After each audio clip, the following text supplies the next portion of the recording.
Hello guys, welcome to SVM Livik. இன்றைக்கி நம்ம என்ன பார்க்க போகிறோன்னா வெண்பொங்கலும் அதுக்கான குழம்பும் செய்ய போகிறேன். வாங்க பார்க்கலாம். ஃபஸ்ட்டு அதுக்கு பச்சரிசியும் சிறுபருப்பும் நல்லா எடுத்து வாஷ் பண்ணி வச்சுக்கிட்டேன். இப்போ அதை குக்கரில் ட்ரான்ஸ்ஃபர் பண்ணிக்கலாம். இதுக்கு தேவையான அளவுக்கு தண்ணி விட்டு 3 விசில் இல்லை 4 விசில் வர வரைக்கும் நல்லா குழ குழன்னு ஆகணும். அந்த அளவுக்கு வச்சுக்கலாம். அதுக்கு தேவையான அளவுக்கு தண்ணி ஊற்றிக்கலாம்.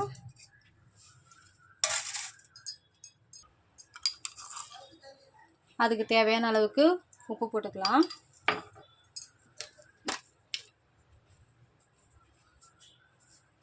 ஒரு பிஞ்சு மஞ்சத்தூள் போட்டுக்கலாம்.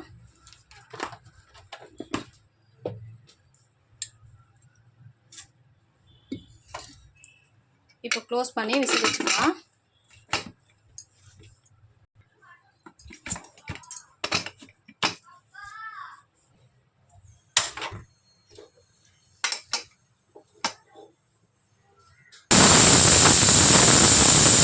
இப்போ சாம்பாருக்கு தேவையானதை ஸ்டார்ட் பண்ணிடலாம். அதுக்கு தேவையான சிறுபருப்பு போட்டுக்கலாம்.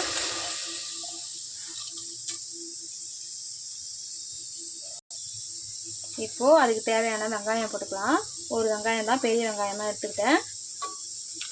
அதுக்கப்புறமா தக்காளி ஒன்று, தக்காளியும் பெருசாக ஒன்று எடுத்துக்கிட்டேன்.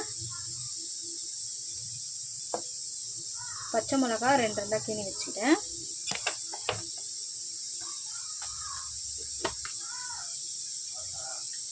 மஞ்சத்தூள் கொஞ்சம் போட்டுக்கிட்டேன். இப்போது அதுக்கு தேவையான அளவுக்கு தண்ணி ஊற்றிக்கலாம். தண்ணி ஊற்றிட்டு 3 விசில் வச்சு இறக்கலாம். இப்போ க்ளோஸ் பண்ணிக்கலாம். ஆவி போயிடுச்சு. ஓப்பன் பண்ணிக்கலாம்.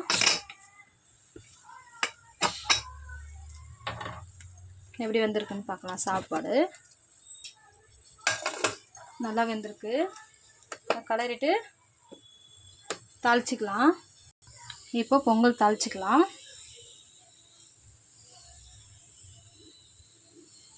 நெய் ஊற்றிக்கலாம். நெய் இது ஏற்கனவே உருக்கி வச்ச நெய், அதனால் திக்காக தெரியாது. நெய் சூடாகட்டும். நெய் சூடாகிடுச்சு. இப்போது அதுக்கு தேவையான இன்க்ரீடியன்ட்ஸ்லாம் போட்டுடலாம். அதுக்கு தேவையானது என்னென்னா இஞ்சி, சீரகம், மிளகு, முந்திரி. இஞ்சி போட்டுடலாம்.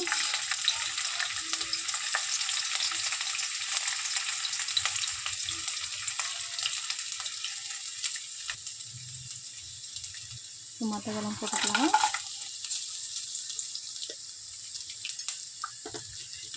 அதுக்கப்புறம் கொஞ்சம் கருவேப்பிலை போட்டுக்கலாம்.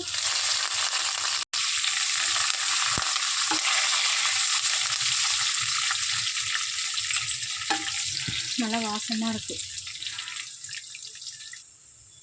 நல்லா ஃப்ரை ஆகிடுச்சு. முந்திரிலாம் கூட கலர் சேஞ்ச் ஆகிடுச்சு. இப்போ நம்ம சாப்பாடை கொட்டிக்கலாம்.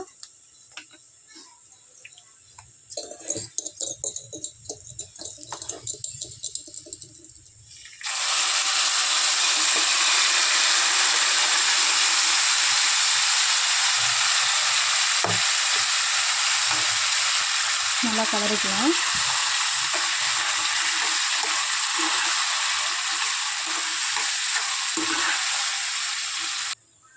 நல்லா கலரியாச்சு.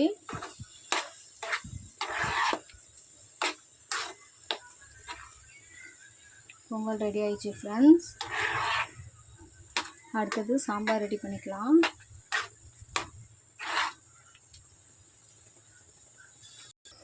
பருப்பு நல்லா வெந்துடுச்சு.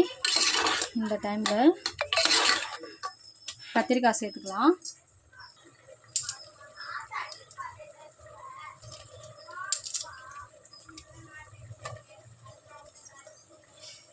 காரத்துக்கு 2 ஸ்பூன் அளவுக்கு மிளகாத்தூள் சேர்த்துக்கலாம். வீட்டு மிளகாத்தூள் தான். உப்பு தேவையான அளவுக்கு சேர்த்துக்கலாம். இப்போது கொஞ்சம் தண்ணி ஆட் பண்ணிக்கலாம். நல்லா கிளறிட்டு கத்திரிக்காய் வேகிற வரைக்கும் கொஞ்சம் நேரம் க்ளோஸ் பண்ணி வைக்கலாம்.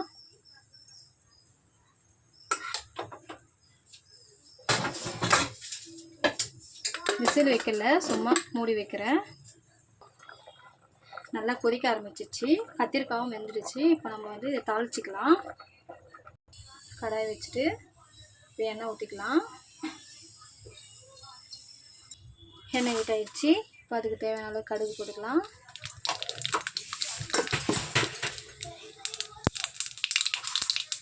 சீரகம் கொஞ்சம் போட்டுக்கலாம்.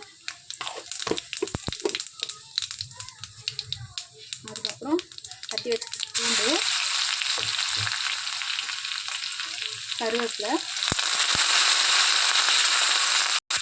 பெருங்காயத்தூள் கொஞ்சம் போட்டுக்கலாம்.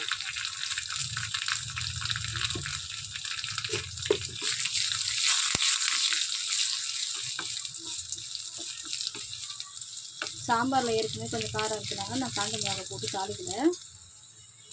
காரம் கொஞ்சம் அது கொஞ்சம் அதிகமாகவே இருக்குது, அதனால் போடணும். நான் ஸ்கிப் பண்ணிட்டேன். இப்போ சாம்பாரில் எடுத்து ஊற்றிடலாம்.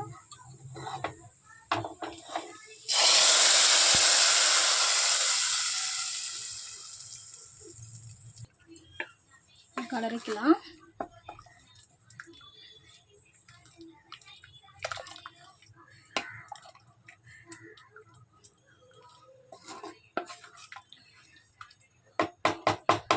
நல்லா கொதிக்கட்டும். குழம்பு நல்லா கொதிக்குது. இப்போது சாம்பாரும் ரெடி ஆகிடுச்சு, பொங்கலும் ரெடி ஆகிடுச்சு. இது போல் நீங்களே வந்து வீட்டில் செஞ்சு பாருங்கள்.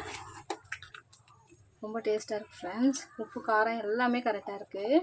என்னோடய வீடியோ பிடிச்சிருந்தா லைக் பண்ணுங்கள், ஷேர் பண்ணுங்கள், கமெண்ட் பண்ணுங்கள், சப்ஸ்கிரைப் பண்ணுங்கள், பெல் பட்டனை கிளிக் பண்ணுங்கள். Bye friends.